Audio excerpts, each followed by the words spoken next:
Assalamualaikum warahmatullahi wabarakatuh. Selamat pagi, perkenalkan nama saya Zala Salsabil. Di sini saya akan mempresentasikan materi mengenai haruskah melakukan pembelajaran tatap muka. Pada awal tahun 2020, Indonesia dihebohkan dengan munculnya penyakit menular, yaitu COVID-19. Hal ini membuat pemerintah Indonesia dan semua pihak yang terkait berupaya ikut berperan serta dalam mengatasinya. Oleh karena itu, pemerintah akhirnya memutuskan untuk membuat kebijakan agar masyarakat beraktivitas dari rumah. Hal tersebut dilakukan guna menghindari diri dari kerumunan. Dengan cara ini diharapkan dapat menghindari terjangkitnya virus dan memutus mata rantai penyebaran virus tersebut. Pandemi yang terjadi saat ini memiliki pengaruh yang cukup besar terhadap aktivitas, salah satunya di bidang pendidikan. Dengan hadirnya pandemi COVID-19 tersebut yang sangat mendadak, maka dunia pendidikan Indonesia perlu mengikuti alur sekiranya dapat menolong kondisi sekolah dalam keadaan darurat. Pemerintah langsung mengambil keputusan untuk memberlakukan pembelajaran jarak jauh dan membuka platform pendidikan daring yang dapat dilakukan sekolah dan guru guna menjangkau peserta didik dari jauh. Sekolah dan perkuliahan perlu memaksakan diri menggunakan media daring. Namun, penggunaan teknologi bukan tidak ada masalah, tapi banyak kendala atau masalah yang menghambat terlaksananya efektivitas pembelajaran dengan metode daring. Berikut kendala pembelajaran jarak jauh. Yang pertama, keterbatasan penguasaan teknologi informasi baik pengajar dan pelajar. Kondisi pengajar Indonesia tidak seluruhnya paham penggunaan teknologi. Hal ini dikarenakan tidak semua pengajar melek terhadap teknologi. Kendala teknologi informasi yang dirasakan pengajar membatasi mereka dalam menggunakan media daring. Begitu juga dengan pelajar, yang kondisinya hampir sama dengan pengajarnya yang dimaksud dengan ketidakpahaman penggunaan teknologi. Yang kedua, penyediaan sarana dan prasarana yang masih kurang memadai karena minimnya persiapan. Ancaman COVID-19 yang datang tiba-tiba mengubah cara belajar yang selama ini dilakukan tatap muka lalu berubah menjadi cara daring. Cara ini membutuhkan perangkat tambahan yang harus dimiliki oleh pendidik dan peserta didik. Sementara itu, perangkat pendukung yang berbasis teknologi tersebut tentu bukan harga yang murah. Masih banyak daerah di Indonesia mengalami kondisi ekonomi yang mengkhawatirkan.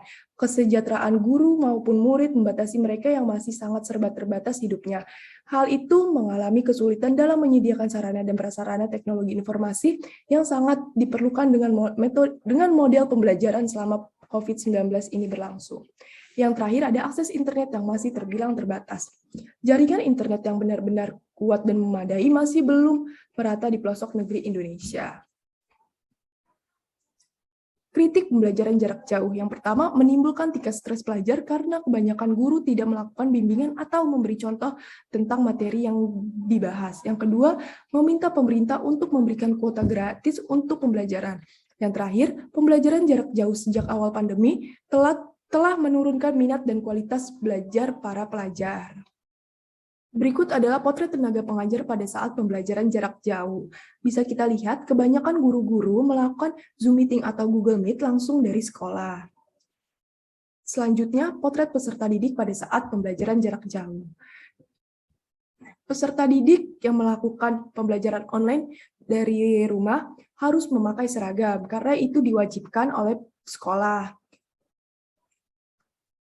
Berikutnya, wacana dimulainya PTM terbatas. Saat terjadi penurunan angka positif COVID-19, Kemendikbud Nadiem Makarim memberlakukan sekolah tatap muka untuk mendorong penyelenggaraan pembelajaran tatap muka atau PTM yang terbatas sesuai kesiapan sekolah dan kondisi daerah di wilayah PPKM level 1-3.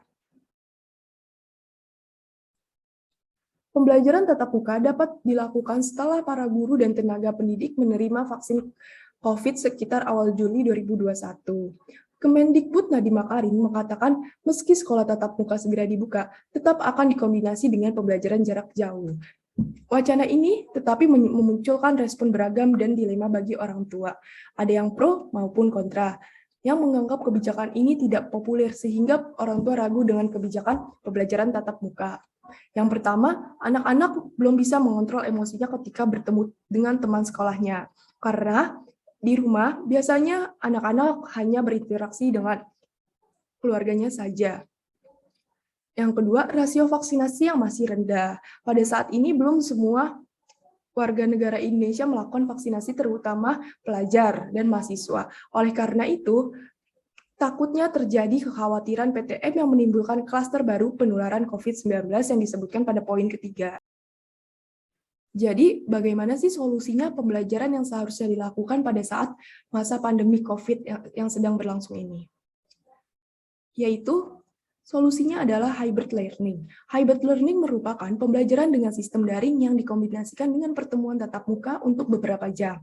Hybrid learning dilakukan guna meminimalisir dampak psikososial. Sistem hybrid learning juga merupakan jalan satu-satunya yang menurut Nadiem Makarim harus ditempuh untuk mempermudah sistem pendidikan di masa pandemi ini. Lewat hybrid learning ini, maka diharapkan bisa mengatasi keterbatasan yang dimiliki oleh pembelajaran jarak jauh atau pembelajaran daring. Sebab ada kalanya terjadi interaksi sosial ketika peserta didik bertatap muka langsung dengan tenaga pendidik. Misal, mahasiswa bertemu dosen di kelas di tengah pandemi. Sekian presentasi dari saya, kurang lebihnya mohon maaf. Wassalamualaikum warahmatullahi wabarakatuh.